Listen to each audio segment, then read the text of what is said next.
Jesus ali foi, tipo, a última das últimas esperanças dela. Acho que esperança até mesmo que ela nem tinha antes de Jesus. Sim. Antes dela saber de Jesus, ela já tinha, tipo, aceitado a vida dela, que era ser sozinha na sociedade.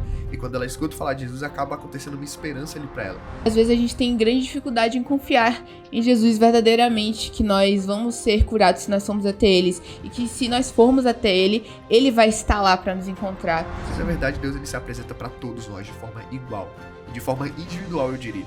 A forma como Deus se apresenta pra mim, que ele se comporta comigo, é totalmente diferente da forma como ele se apresenta pra você e se comporta pra você.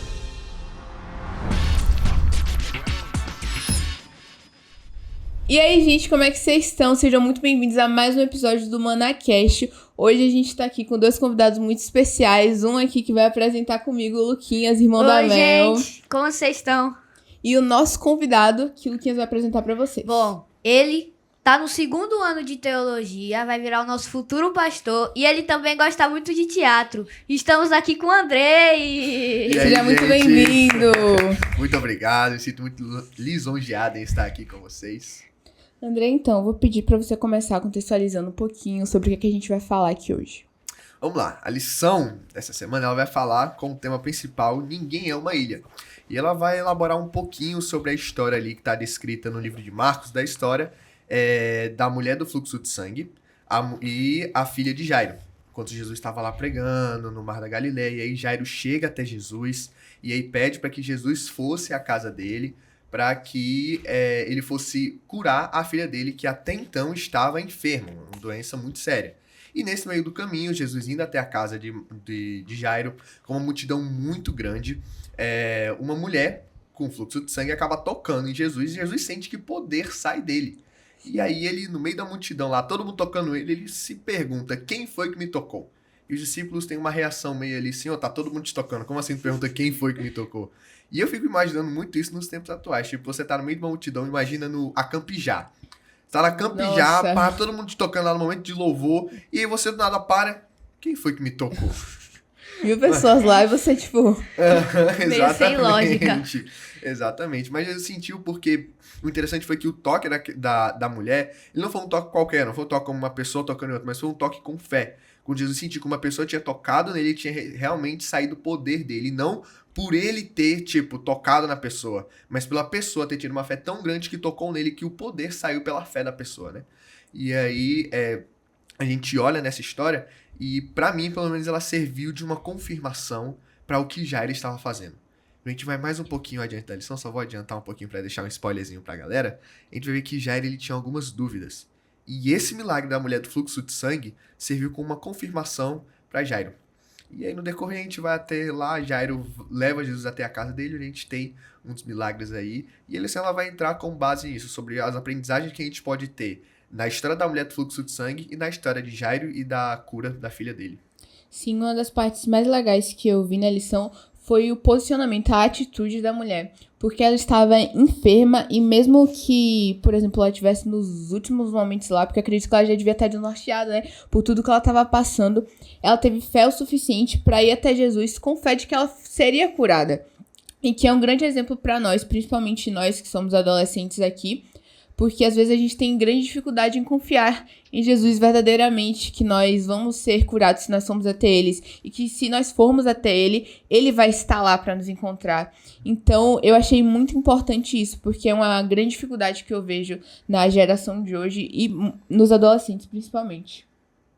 E, pastor, o senhor sabe de já aconteceu alguma coisa com o senhor, algum exemplo de vida, de fé, que nem com a mulher do fluxo de Olha, sangue? não como a mulher do fluxo de sangue, mas acho que eu posso pegar um pouquinho do que ela estava sentindo, um pouquinho do que eu senti uma época na minha vida espiritual. Se a gente parar pra pensar, a mulher do fluxo de sangue ela já tinha passado por vários e vários médicos e ela não tinha encontrado solução para a doença dela.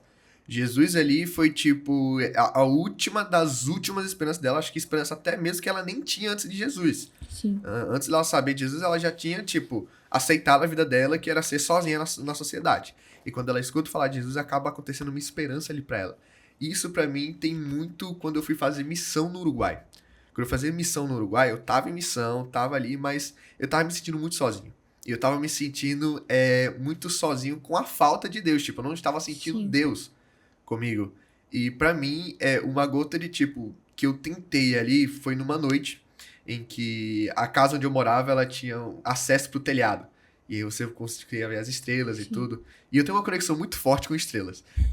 Eu gosto muito de noite olhar pro Eu céu também. e imaginar Deus, conversar com Deus e ter um momento ali com Ele.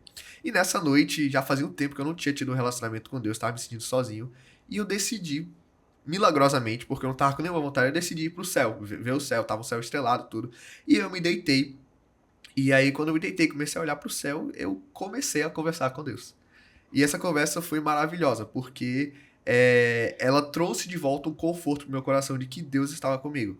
Independente de eu estivesse em outro país, em outra cultura, longe da minha família, longe dos meus amigos, Deus ele estava ali comigo.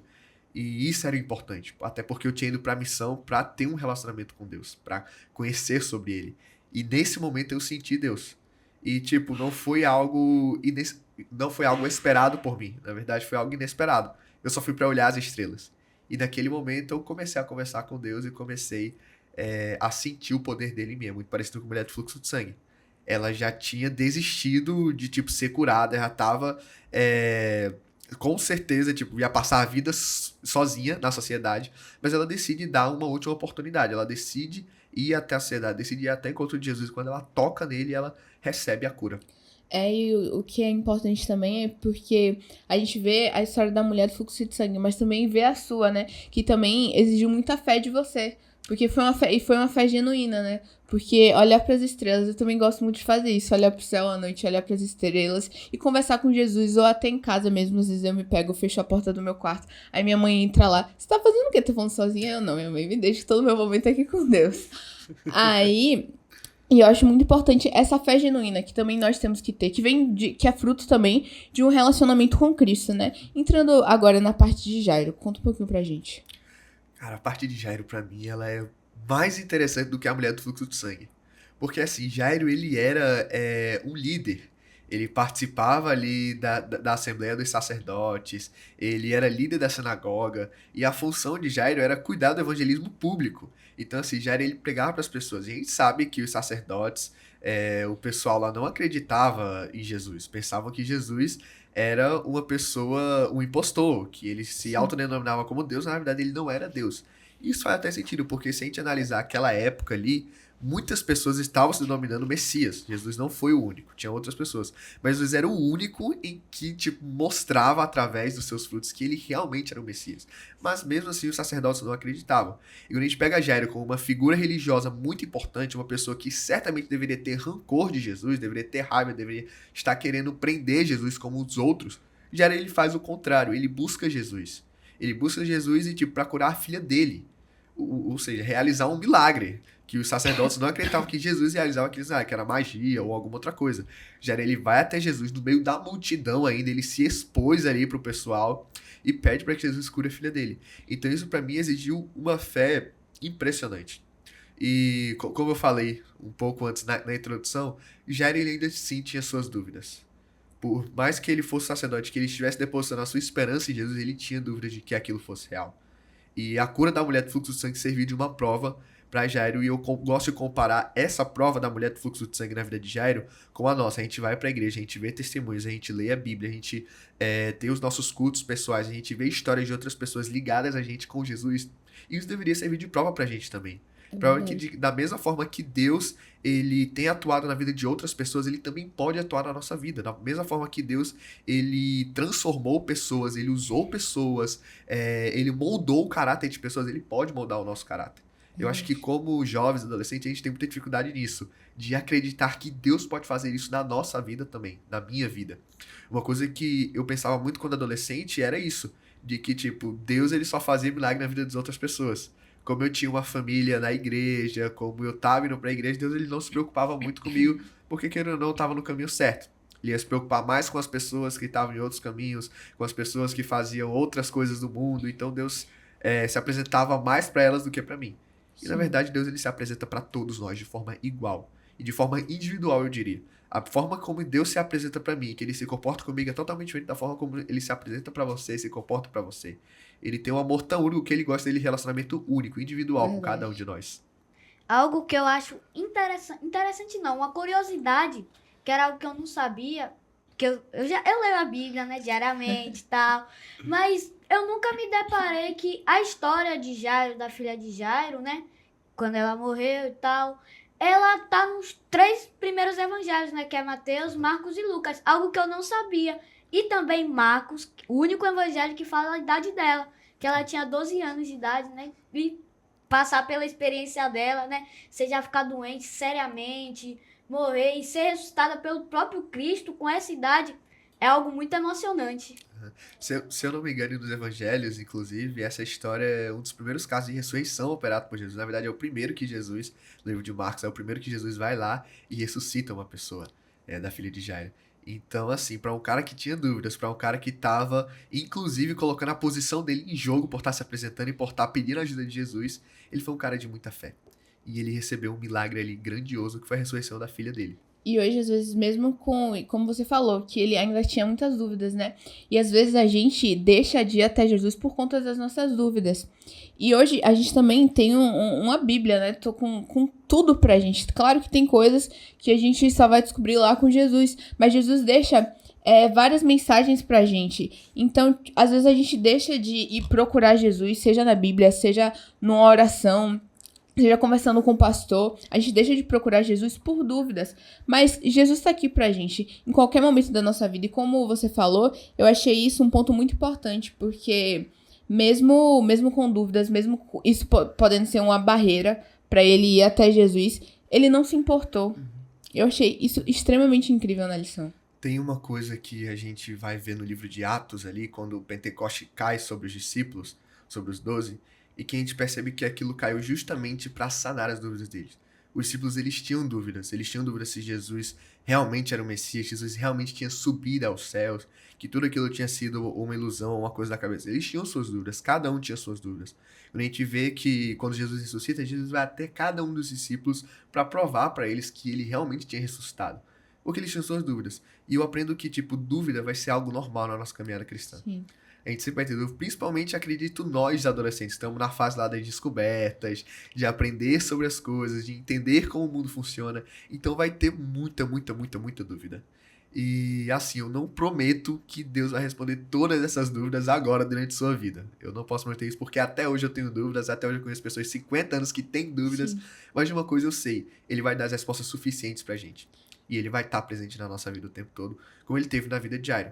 Jairo, ele tinha suas dúvidas, mas com o tempo, Jairo foi acreditando em Deus. Foi tendo algumas de suas dúvidas respondidas, outras um pouco ali ainda em aberto, mas acabava que as dúvidas que ele tinha que foram respondidas compensavam as que não tinham sido respondidas.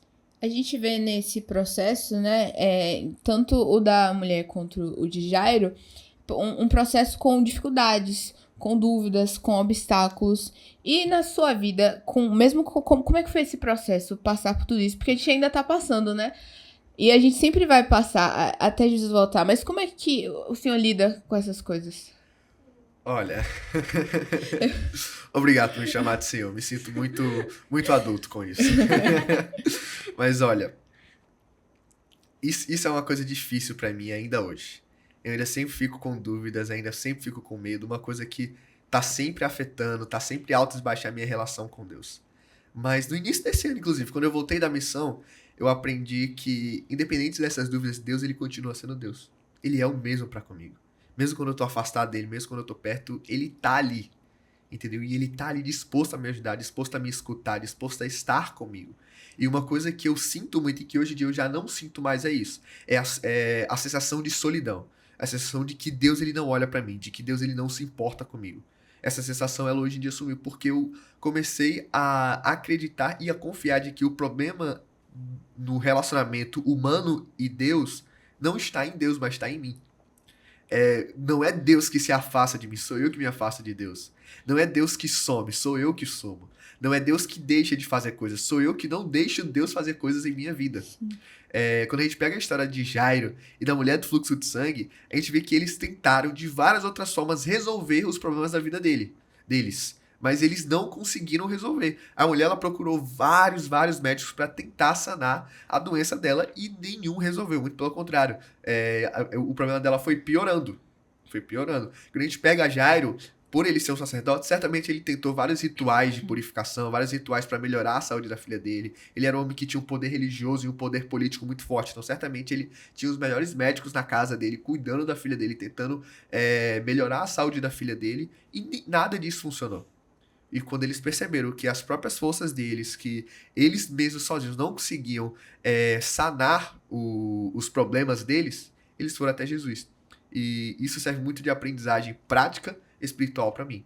De que as minhas dificuldades, de que os problemas que eu não consigo resolver, Deus ele pode resolver. A gente percebe também que a mulher com fluxo de sangue, a gente vê que é tipo como se fosse uma lepra, né? Por causa que na lição de terça fala que o toque de uma mulher com hemorragia, que é o fluxo de sangue, representava uma contaminação cerimonial. Então era a mesma coisa que quando um leproso lhe tocava, porque quando o leproso lhe toca, você também é considerado impuro e você é meio que jogado para fora da cidade. Então a gente percebe essa ligação, né? Vou indicar uma coisa aí pra galerinha. Toda sexta-feira assiste um episódio de The Show. Você vai chegar no episódio da mulher de fluxo de sangue. E no episódio da mulher de fluxo de sangue, também quando a gente estuda, esse fluxo de sangue tratava do ciclo menstrual dela. E quando a gente pega as leis cerimoniais, a gente vê que uma mulher, quando ela estava no ciclo menstrual dela, na parte da menstruação, ela se tornava impura durante os dias dela, e ela tinha que estar sempre se lavando, estar sempre lavando suas roupas, até que quando terminasse isso, ela se tornasse pura de novo e o homem pudesse estar perto dela. Então imagina, essa mulher, isso nas leis cerimoniais era coisa o quê? De 7 dias, uma semana. Essa mulher era todos os dias. Todos os dias. Ela era impura todos os dias. Ninguém podia tocar nela, ninguém podia estar próximo dela, porque além de ser sangue naquela época tinha o pessoal acreditava que se você tocasse no sangue de qualquer coisa, você poderia estar conseguindo uma doença através do sangue. Sim. Hoje em dia é quase isso também. Mas antes era muito pior esse medo. Eles tinham muito medo de tocar em sangue de outras pessoas, porque aquele sangue estaria contaminado com várias e várias coisas. Então essa mulher, ela literalmente foi isolada da sociedade. Ela era como um leproso. Ela era isolada, as pessoas não podiam ficar perto dela, não podiam ver ela, porque tinham medo de acabar tendo também a mesma doença que ela. E ela se desafia, assim como outros leprosos que a gente vê na Bíblia, se desafia ainda a multidão e chamar a atenção de Jesus. Para mim é um ato de muita coragem. Eu, particularmente, eu acho que eu não teria essa coragem. Porque eu sou muito medroso. Eu sou muito medroso e, tipo, eu gosto de resolver minhas coisas sozinho, entendeu? E a mulher não, a mulher do fluxo de sangue e Jairo também, os dois, na verdade, tiveram muito coragem. Eles, tipo, se abdicaram total da vida, das leis deles, falaram, eu não tô nem aí, eu quero meu milagre. Eu quero ver Jesus, eu quero acreditar em Jesus, eu quero que Jesus faça um milagre na minha vida, e eles foram atrás disso. E eu acho que isso é uma coisa que falta muito na nossa vida espiritual. Eu acho que é essa vontade e essa coragem de correr até Jesus. Verdade. De ir até Jesus, independente das coisas da vida, da sociedade. Quando eu era adolescente, eu tinha muito medo de falar que eu era cristão pros meus amigos. Justamente deles me zoarem, deles me chamarem pra algum tipo de coisas que eles iriam fazer entre eles. Eu tinha muito esse medo. Quando eu comecei a querer fazer teologia, eu também tinha esse medo de falar pra minha família que eu queria fazer teologia. Medo deles, esse daí vai ser pastor, não sei o que lá, vai ser achar o santinho na família. Eu tinha muito medo. Mas depois eu entendi que, cara, falar essas coisas eu tenho que ter orgulho. Sim. Eu tenho que ter orgulho de fazer teologia, eu tenho que ter orgulho de ser um cristão, de reconhecer que Deus ele é o dono da minha vida. Essas coisas devem trazer orgulho pra gente, e correr atrás de Deus, ir até Ele, se encontrar com Ele, ter um culto com Ele, ter um relacionamento com Ele, isso deve ser orgulho pra gente. Não deve ser medo, não deve ser trauma, não deve ser uma coisa que será impedida, é orgulho. Às vezes a gente fica esperando que Jesus venha até a gente, né? A gente fica parado lá esperando que Jesus venha até a gente. Não, mas Jesus vem até mim, eu não preciso ir até Ele. Mas isso também exige que nosso relacionamento com Ele tem que ser de ambas as partes. Então também exige que nós o procuremos. Porque muitas vezes Jesus nos procura e a gente não tá disponível. Mas sempre que a gente procura Ele, Ele sempre tá disponível. E eu acho isso incrível. E outra coisa também, quando você tava falando da mulher do fluxo de sangue, é que ela procurou vários médicos, né? Que ela pode ter procurado vários médicos, enfim. E às vezes a gente também procura várias coisas em vários lugares, vários espaços, para preencher um lugar no nosso coração que pertence a Deus.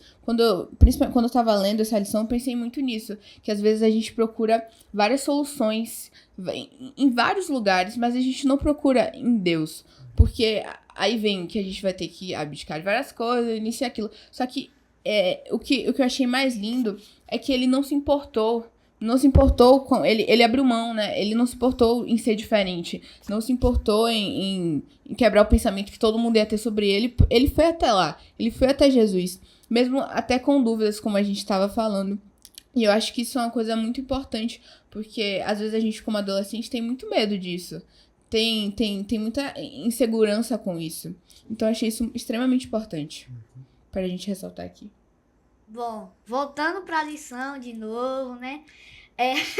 Sobre a filha de Jairo, na lição de terça, que é praticamente o meu dia favorito, cada que sempre tem algo novo que eu nunca sei, fala que a metáfora mais apropriada para a morte é o sono. A morte é um sono, mas é um sono profundo do qual unicamente o grande doador da vida pode nos despertar, pois somente ele tem as chaves para a morte. Então, diante desse texto, podemos perceber mesmo que Jesus era o próprio Deus em pessoa ali. Por causa que aqui fala que só o grande doador da vida, que é Deus e Jesus, né? A Trindade. Exatamente. E para pensar o quanto isso é importante, né? Se a gente vê, esse foi o primeiro relato de ressurreição. E foi o primeiro relato de ressurreição num homem que tinha dúvidas. Um homem que era líder religioso, que talvez antes dali ele nem acreditasse em Deus, achasse todas as coisas que os outros sacerdotes achavam de Deus, que ele era um impostor, que ele era isso, que ele era aquilo. E um homem agora que estava com dúvidas, agora tem um milagre que tem essa representação de que aquele homem, Jesus, ele tinha vindo, deu vida para a filha dele, e ele ali estava se abdicando como dono da vida, senhor da vida. E que assim como ele deu vida para a filha de Jairo, ele poderia dar vida para todos nós. E foi o que ele fez depois, né? Se entregou dando vida para todos nós. E a lição fala que, por fim, os dois tinham algo em comum. Fé no poder de Deus e um coração agradecido. Então, hoje, eu acho que fica uma reflexão também pra gente. Será que você tem sido grato? Será que você tem agradecido a Deus? Porque agradecer a Deus também é importante. Isso demonstra também um coração grato e um coração que realmente ama a Jesus, realmente é temente a Ele. Então, pra gente finalizar aqui, eu queria quero te agradecer primeiramente, né? Pedir pro Senhor fazer uma oração. O Senhor me perdoa, tá? É costume. Não, tudo Antes bem. era pastor, agora Senhor. Pastor, Senhor, tá tudo bem. Vamos orar? Vamos orar pra gente pedir pra Deus aí nos ajudar a lembrar mais sobre Ele, lembrar sobre quem Ele é e que Ele está disposto a nos ajudar. Vamos orar? Querido Deus, eterno Pai, Senhor, aqui estão teus filhos e filhas amados por Ti, Senhor.